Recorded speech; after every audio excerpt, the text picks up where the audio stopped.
présence ici ce matin, ce n'est pas évident avec ces différents embouteillages. Ici ce matin, rien que pour étayer vos écrits, vos dires. C'est vrai, c'est des choses qui vont paraître un peu acceptes de subir de telles souffrances, mais c'est dommage, c'est l'immigration clandestine. Je voudrais ici rappeler que nous allons intervenir sur différents éléments. Nous allons brièvement présenter notre organisation. Ensuite, nous allons donner une brève définition de l'immigration clandestine, le sujet qui nous réunit ici ce matin. Nous allons également vous parler brièvement des itinéraires les plus dangereux de l'histoire de la migration clandestine. Et nous allons parler ensemble des victimes qui...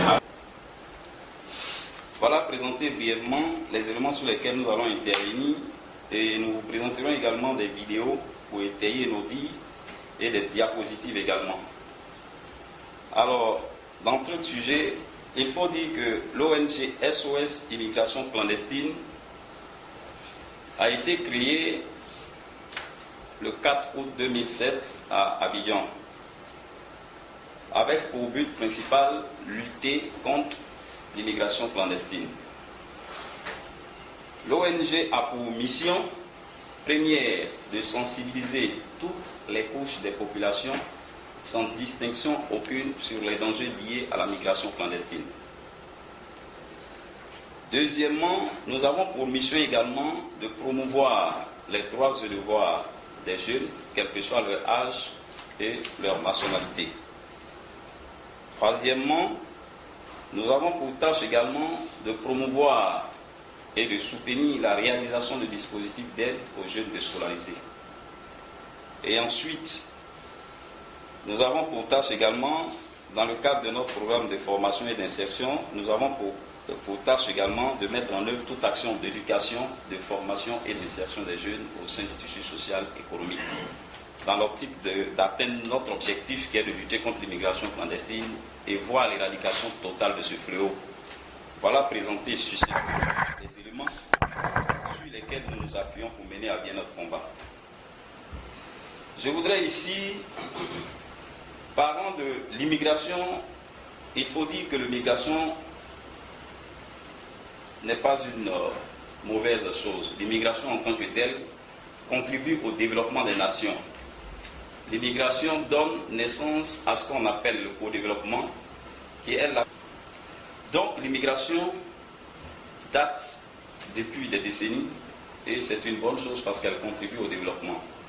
Mais qu'est-ce qui vient gâter cette immigration? C'est sa clandestinité qui arrache à l'Afrique ces milliers de jeunes bras valides. Il faut noter que l'immigration clandestine, la définition que nous donnons à l'immigration clandestine, c'est d'abord, avec définition terre à terre, immigrer de façon illégale dans un pays qui vous est étranger. C'est-à-dire ne possédant d'aucun document dûment rempli par les autorités compétentes du pays d'accueil, vous donnant le droit d'entrer sur ce territoire. Ici, nous pourrons communément appeler cela visa. Et tant que vous n'avez pas d'autorisation d'entrer sur un territoire, vous l'avez violé de façon illégale. Et donc l'immigration clandestine, c'est de violer les lois d'immigration du pays d'accueil, de ne pas respecter les lois et contourner, rentrer de façon illégale.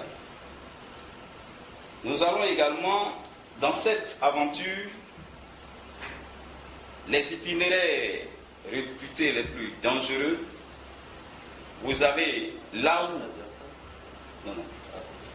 certaines informations. Là où nos jeunes frères ont le plus perdu la vie, vous avez la traversée périleuse de la Méditerranée centrale, les côtes tunisiennes et libyennes en partance pour l'Italie.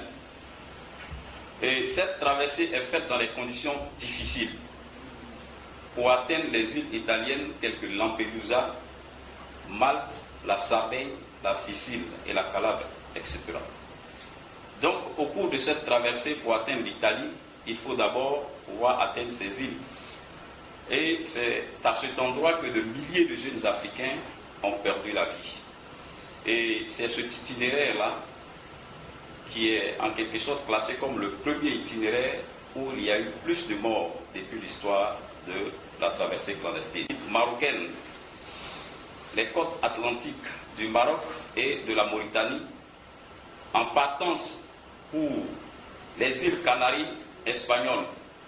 À cet endroit également, beaucoup de jeunes Africains ont perdu la vie. Vous avez également, troisièmement, la traversée du terrible détroit de Gibraltar. La traversée du terrible détroit de Gibraltar entre les côtes marocaines et les deux enclaves espagnoles, Ceuta et Melilla. Il faut dire qu'à cet endroit également, beaucoup de nos jeunes Africains ont perdu la vie. Et ce trajet a été, je dirais, placé en troisième position du fait de son fort taux également de mortalité des jeunes Africains qui ont perdu la vie. Vous avez la traversée également de la mer Égée entre les côtes turques et les îles grecques à destination de la Grèce. Mais il faut dire que nos jeunes frères qui s'orientent vers la Grèce ont pour ambition première de rejoindre l'Italie depuis les côtes occidentales de la Grèce et de l'Albanie pour pouvoir rejoindre les pouilles italiennes. Donc voilà présenter brièvement les itinéraires les plus dangereux. Et il faut dire que tous ces itinéraires nous offrent trois principales destinations. Vous avez la destination première, l'Italie. Vous avez en deuxième plan l'Espagne et ensuite la Grèce. Et je m'appuie un peu sur la Grèce pour dire que ceux qui vont réellement en Grèce, ils ont pour intention d'atteindre les pouilles italiennes, donc se retrouver en Italie. Et donc, nous allons parler brièvement de ceux qu'on appelle victimes.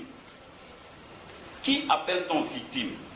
Il faut dire que les victimes, c'est ceux qui meurent noyés lors des naufrages, dans un premier temps, et ceux qui meurent également asphyxiés dans les camions des passeurs, parce qu'il y a un véritable transport qui se fait aussi en plein désert. Ceux qui meurent, ce transport se fait dans des conditions, je dirais, inhumaines. Et il y a également certains de nos frères qui décèdent en cours de transport. Donc ils meurent carrément asphyxiés. Et il faut dire également qu'il y en a qui meurent également de faim et de soif pendant la traversée périleuse du désert. Si le temps nous le permet, vous verrez des jeunes Africains couchés en plein désert parce qu'ils ont perdu la vie, n'ayant ni eau ni nourriture à manger. Donc, vous avez également ceux qui sautent également sur des mines. Parce que vous verrez également certains de nos jeunes frères tout à l'heure quand nous allons projeter des jeunes en pleine forêt qui ne savent même plus où aller. Parce qu'ils ont été refoulés, ils n'ont plus de repères. Et donc si vous vous retrouvez dans une zone minée, qu'est-ce que vous faites? Il y a des migrants également qui sont sautés également par des mines. Et il y a ceux-mêmes qui ont pu rejoindre l'autre rive et qui sont dans des centres de rétention et qui meurent par suicide. Parce que tout simplement, le lendemain, je dirais, à la veille de leur, ils se suicident à la veille de leur renvoi. Lorsque la décision sort et qu'on doit te rapatrier et qu'on doit te sortir du centre et te ramener chez toi, il y en a qui se donnent également la mort pour cela. Il faut encore dire qu'il existe également des homicides entre les différents groupes ethniques. Ça se passe également un peu comme nous le voyons dans les prisons aux États-Unis. Il existe également, puisque c'est la loi du plus fort, c'est une jungle, il existe également des homicides entre les différents groupes ethniques. Et malheureusement, il y a ceux-là qui meurent de froid parce qu'ils ne peuvent pas supporter le climat qui s'offre à eux. Ici, nous avons un climat, je dirais, un peu chaud. Lorsque vous arrivez dans des conditions clandestines, vous n'avez pas un abri et c'est la neige qui s'offre à vous. Je crois que, faute de cela, ils décèdent parce qu'ils n'arrivent pas à supporter.